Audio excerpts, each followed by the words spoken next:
Welcome to the slop farm. Enjoy the video. You begin by collecting essentials: API key, base URL, and authentication method. Once you have the key, create a virtual environment and pip install requests or HTTPX so dependencies stay isolated. Next, export the key to an environment variable and write a minimal Python snippet that hits a health or status endpoint.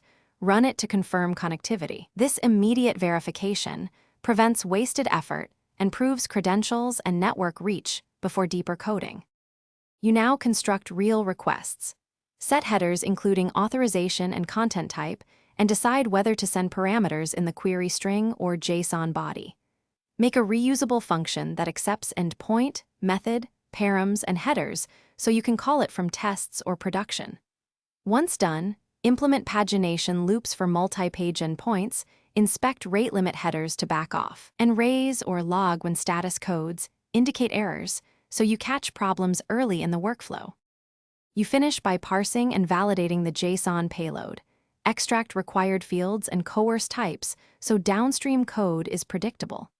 Then persist results to a database or structured file with timestamps and unique ID, and add logging for traceability.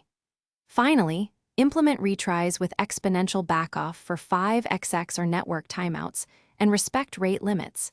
If something still fails, check API key validity and inspect response body for error details as a primary. Thanks for watching.